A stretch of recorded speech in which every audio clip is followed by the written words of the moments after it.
Deena, share with us the hardest lesson you've had to learn as a gym owner.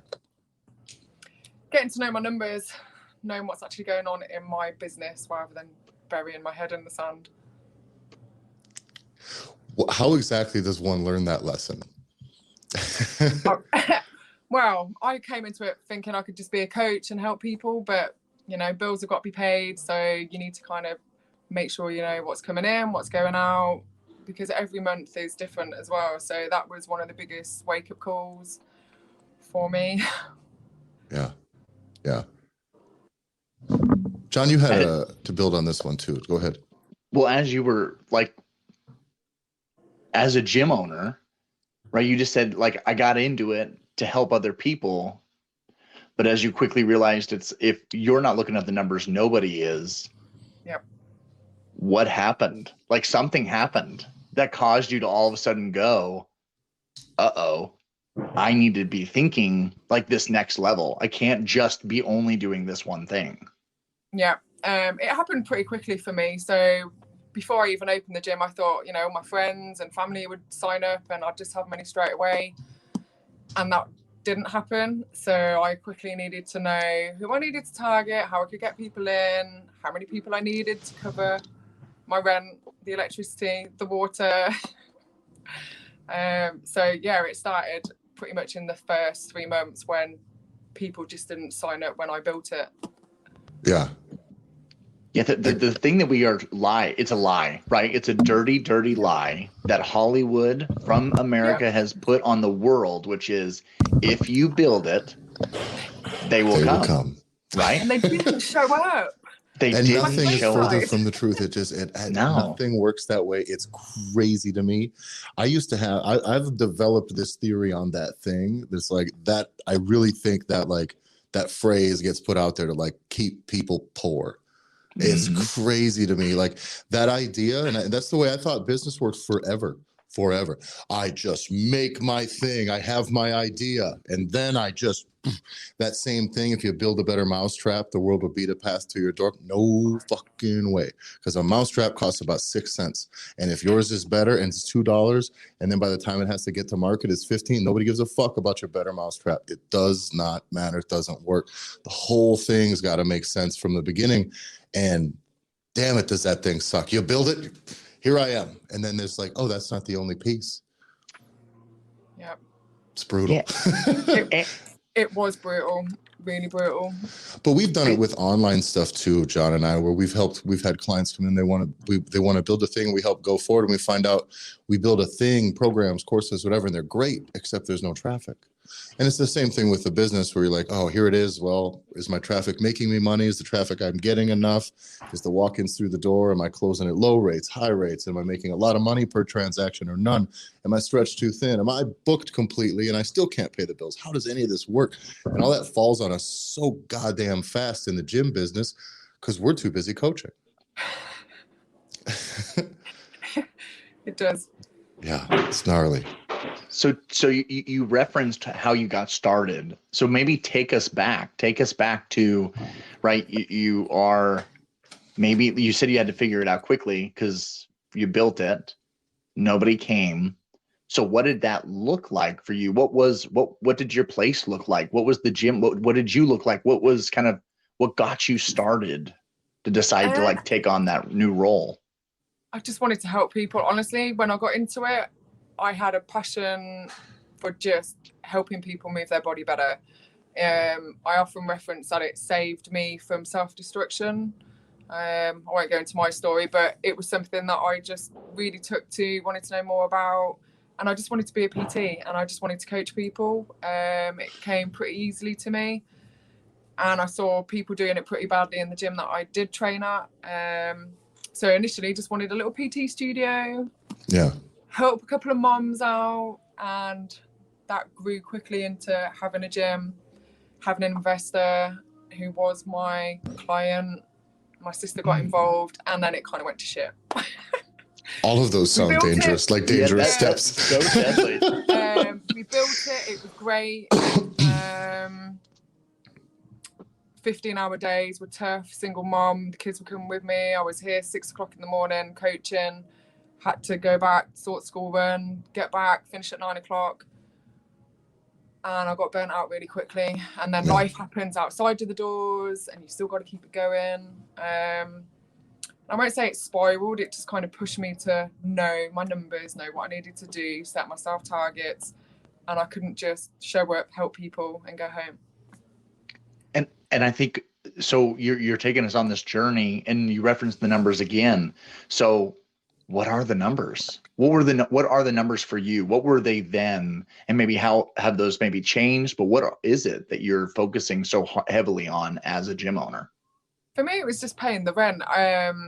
It has now become an expensive hobby. But before 2020, I was doing well. The numbers were good. You know, I was making the money. Bills were being paid and I was going to start paying myself. Almost. Almost. Yeah. So close. So close. Oh, yeah. I feel that. Where's home, Deena? So folks that are listening and watching. Home is Northamptonshire in the UK, little town called Daventry. So yeah, going from 0 clients to 50 members within our first 6 months was good. Mm-hmm. You know, but I had to borrow money from family and friends just to pay the rent. We had bailiffs because we fell into rent arrears in the first 6 months. And it was a scramble to get people through the doors. So it was a mess isn't the word I want to use, but it was a unexpectedly challenging almost immediately, huh? Yeah. And then you got clear a little bit and then COVID stuff. Yes. Gnarly, dude. That's rough. Yeah. Yeah. This is the story we're hearing these things from all over the world, so you're definitely not alone.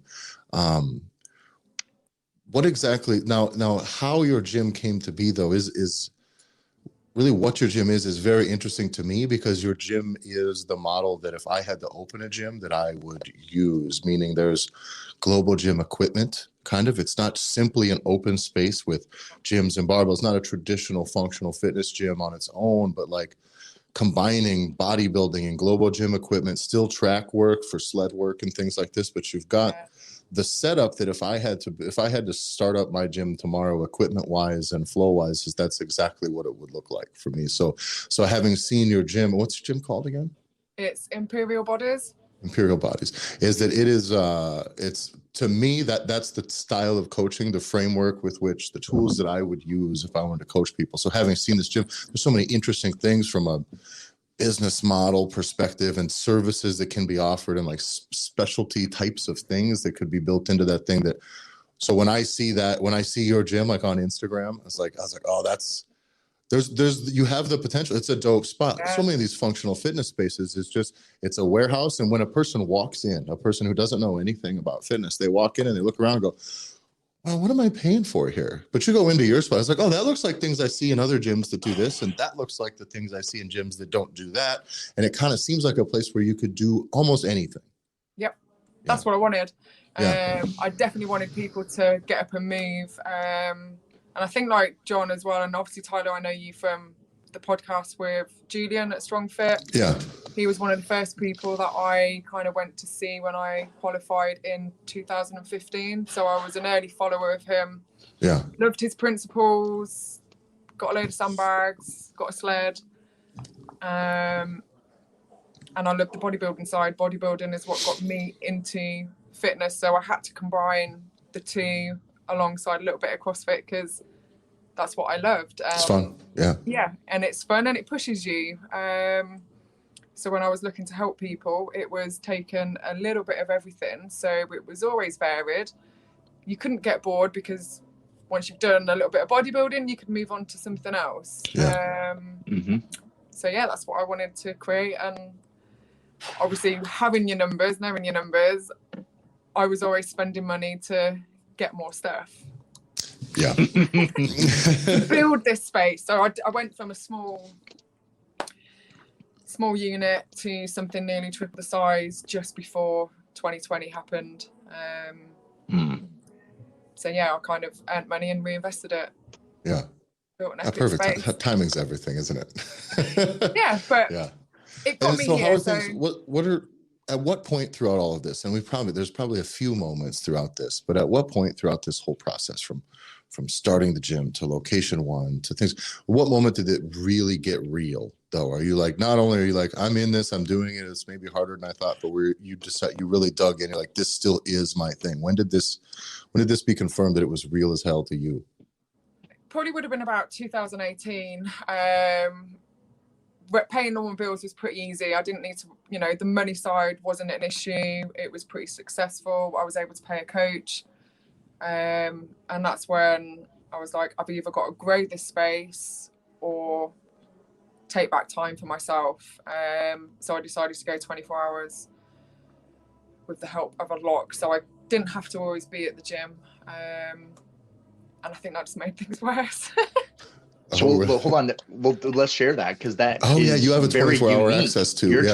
You're 24 hours. Yeah, which I love the idea. I've never fleshed out the execution of it. So let's talk hear about that. Yeah. Yeah. So being a mum, having to be at home with the kids, I couldn't be at the gym for 15 hours a day anymore. I needed something. Now I had kind of people at the gym that I could trust to kind of not run it, but they were there if people needed help. So I invested in a little door lock. It cost me like 350 quid, where people could just put in a PIN number, checked it through with the insurance, and as long as we was an over 18 gym and we had all the T's and C's, it was easy and it worked like a dream. But then you're a 24-hour gym, so people think you run 24 hours. So the calls started and little text messages, and we got more people coming because we were the only 24-hour gym in Daventry, which was great from a business side, but it just meant more work. Mm-hmm. Yeah. Because it never stops. No, it doesn't ever, from toilet leaks to roof leaks to yeah, door problems.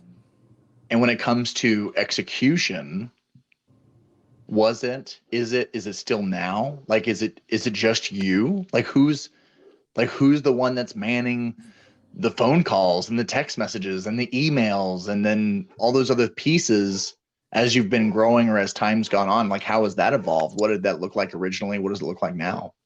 A lot of it still remains me. I was lucky from 2017-18 to start getting reception staff. So they'd be there at the front desk dealing with new sign-ups, taking phone calls. But I still manage the online side of it. So any web forms, emails, they come directly to me. Phone calls, it's not so bad. It's about 50-50. If the desk staff can't deal with the questions, then they just kind of grab me or send them my number. So it's not as intense, but I don't want to let it all go. I can't let it all go because it has been built on me and my name and that reputation. Yeah. That's a piece that John and I have talked about a little bit too, where it's like, it's really hard to like, the first thing you want to preserve is your voice. Like, obviously you want somebody at some point, correspondence need to not be you all the time. Of course, it's just inevitably at some point, it can't all be you, but you're like, damn, some of that generic salesy copy language just sucks. And if people thought they were getting you and they got that, you would be offended as the one you think that they're getting, let alone them. They may not care, but you just don't like being misrepresented like that.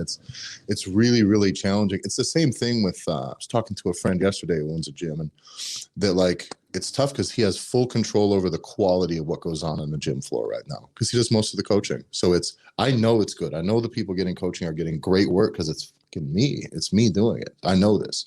And as the owner, you're like, bam, quality control. I got that nailed.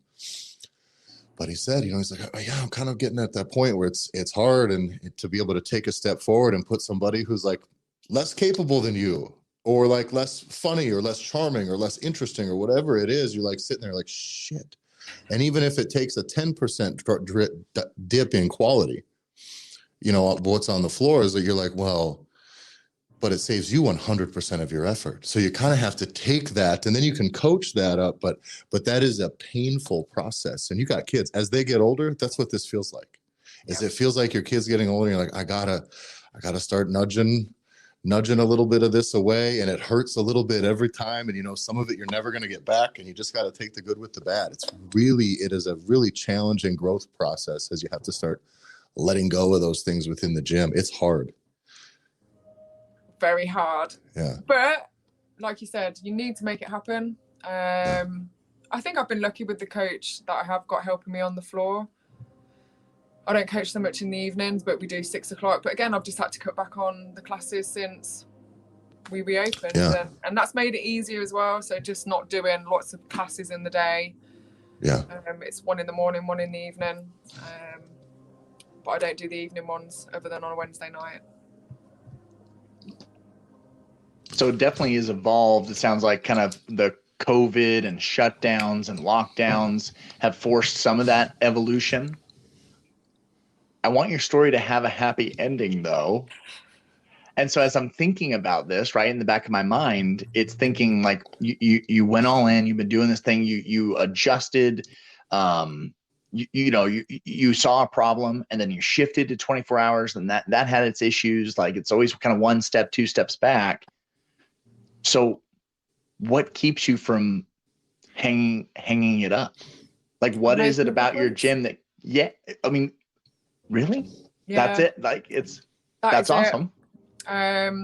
Especially from the group side of it. So we do have like the community, the CrossFit thing, but the feedback that I get from a lot of my members is if they didn't have Imperial Bodies, they don't know where they'd be. And for me, that hits home because fitness literally saved me from that self-destruction. So for a lot of them, it is about their mental health and just leaving the shit of the real world outside and just having a laugh.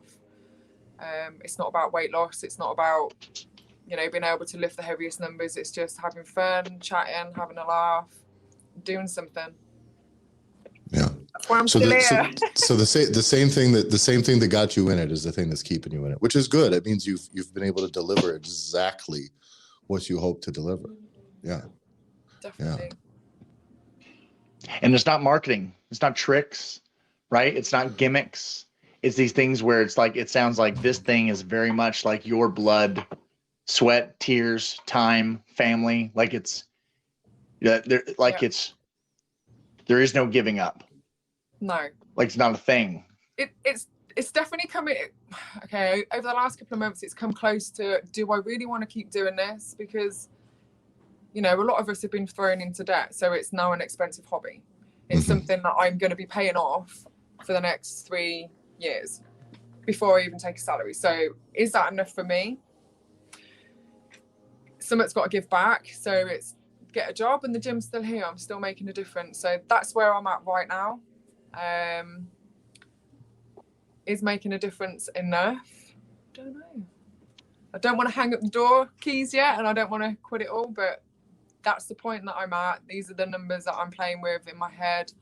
Is it worth it? Are people going to still come on that basis that it can help them feel better and transform their health?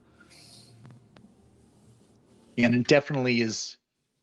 We've talked to a lot of different folks, and definitely the last 18 months has taken them in this mindset, right? This state of mind of what you're talking about, where it's like, man, I'm weighing the good that I do. And it's kind of like, it's these intangible things that keep me going. And when someone says something that I've changed their lives, or how it matters, all these things that I've done or that makes their lives different and better. And it's now helping take that passion for all those things that help you get up in the morning. And how can we tie that together to have that translate to more money? Yeah. And that definitely is like that moment where I think everybody at some point has to meet that wall where you just asked that question. I think that's a question a lot of gym owners have to look a hard, serious look in the mirror and be like, is just making a difference in people's lives enough? Or do I kind of sort of got to eat? And also be able to, because if you can, ever since we were little, I know for me, it was like, you want to find, like, if you can find a job that you love, it's no longer work. Yep. Right. And so you found the job that you love. And so we need to not have it be work anymore. Like, it needs to now be a thing where it's like, okay, this has got to work. Well, but jobs pay you money too. That's an important. That's my point, though. Like, we got to get to that piece. Yeah. You've got to get to that piece. I said the same last week. I said if money wasn't an object and we could just get food from the local, you know, neighbours, and we didn't have to pay for anything, I've got the perfect job. Yeah, you'd be there all day doing the same thing you do. Yeah. I've got bills to pay. Right. So so then it's a job. Cool. Well, this thing that this situation you're describing too is like the most common situation, I would say, amongst gym owners. Everybody gets to this point either sometime.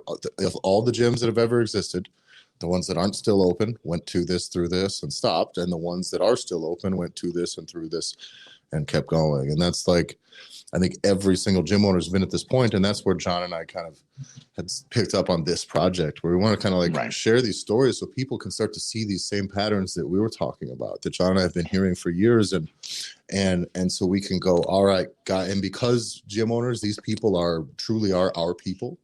Is that it's like, guys, we just want so much better because of exactly the reasons you describe why you're doing it and why you keep doing it. It's like, this isn't somebody I'm not trying to just get somebody who's like, I want a fucking Porsche and I wanted this and I want that. I want.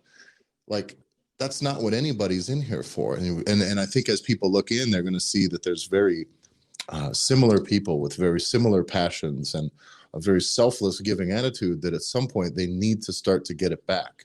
And they need to start getting back. You get all the good feedback back, all the feedback you wanted, all of the impact you wanted, you're having, except for financially. There's no financial windfall. There's lots of good feelings and good community and things like this, but there are ways to start, and that's why John and I had kind of started this project. Is I don't like when conversations like these, sometimes they can feel hopeless and sometimes they can feel hopeful. Yeah. And the hopeless ones, when we started hearing too many of those, we're like, we got to be enough, because these people cannot go become fucking accountants or janitors or whatever. Like this, they're not going to like it. They're going to be there, and it will suck the soul out of their life. Like when you feel the impact you have in the day, you're not going to go stocking shelves at the grocery store. It's not. Nobody wants to do that. You're not. It's too unsatisfying. And so, I think that the story you shared today is exactly the reason John and I had started this project here. And so to start to shine some light on these types of situations, let people know that there's a bit of a way out if they can start thinking a little bit differently about the business, a little bit differently about a few things, and just pay attention to the things you do in a different way. And it goes, so there's a lot that we'll see kind of on this platform here in the future for sure. That should be able to point you guys in a better direction. John, did you have anything else before I roll to the final questions? I would say before the final questions, it would be the reason why this is beneficial. Like this one is, we have you on record, right? We have you on record of like a moment in time, because that's all this is. Like, to get like super cheesy, right? We're all just a moment in time at any moment that we have it. But what thing that's nice about this is that I'm excited to see where you are 3 months from now or 6 months from now, of like these moments where if you can capture that and kind of get a feel of like, this is where I was. And then I'm excited to see what's next, because of the fact that you were so willing, and you've been so willing to be vulnerable and honest, because I think we get inundated, especially when you're talking like in the world of social media, we get inundated with everybody's PRs, everybody when they're in their leanest, meanest, and sickest. Like it just is, that's all we ever see. And very rarely do we, especially folks that are entrepreneurs, they've built something that's a piece of themselves, do we get to have someone be like, no, like this is actually what it looks like. This is actually what it sounds like. And I think that that's crazy important, because I think, again, why we started this project is that you're not alone.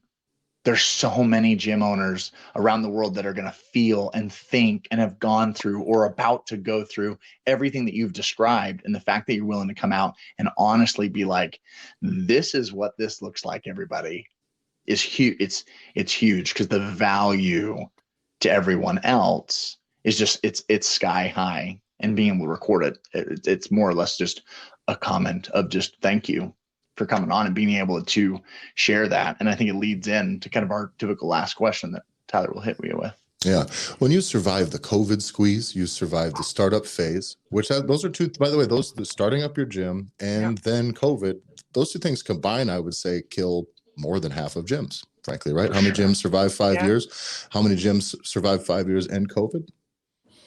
So we can survive. You know that. Like surviving, you can do. The gym can stay open. We're resourceful, crafty people. But what I want to go to is if you had to give one piece of advice, and it can be on any kind of level, but from someone who maybe wants to go from coaching to make their way into owning their own space and wants to really do their thing on a bigger scale beyond just wanting to do things differently than the gym you're working in, right? You want to go to open your own spot. Give some advice to somebody who's maybe where you were years ago. Be prepared to sacrifice your whole life, literally, and it's time with loved ones as well. You don't have time for yourself, so you've got to be prepared to do that. Yeah. And potentially lose people. So also be careful who you're going into the business with. Yeah. It's a lot. Those are all the hard lessons to learn. But you know what's interesting is everybody that has been in any business would say that too. You know what I mean? I know people that have opened stores and storefronts and brick and mortars, and they'll say the same. Be careful who you go into business with.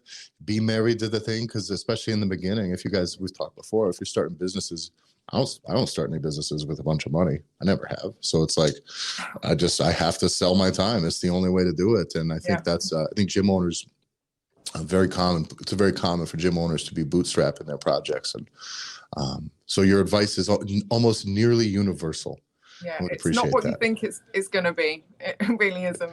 I thought when I started, it would be just like sexy people and like nice gym. And like, I get to work out all day. And then I just put on my shirt and then it'd be like, hey, you guys want to work out? And like, here's the things. And it's all good. And that takes about two group classes for that to go away. Yeah. It's not that. Well, Deena, your gym is honestly the setup that it is exactly it's the game that I would want to be playing if I had a gym, because it speaks to exactly my passions, the way I like to train, partners type stuff with the globogym equipment, the bodybuilding style stuff, just enough heavy lifting, some space to move. Like it really is exactly what I would do if I had to open a gym. So you're already on the right track as far as I'm concerned. By the way, and we talk, people can make gym business out of any number of models, but you're the only person that I know personally who has the transition to also adding a 24-hour thing. And I think maybe what we should do is at some point in the future, as we get going, and maybe when we check back in, I'd like to talk a little bit more about how that fits into some of your pricing and packages and models and things like that, as we kind of roll out some more information and resources for you guys to tinker with. Then you guys will like. I'd really love to see how your framework gets applied, because I have a ton of ideas that I like to do with them.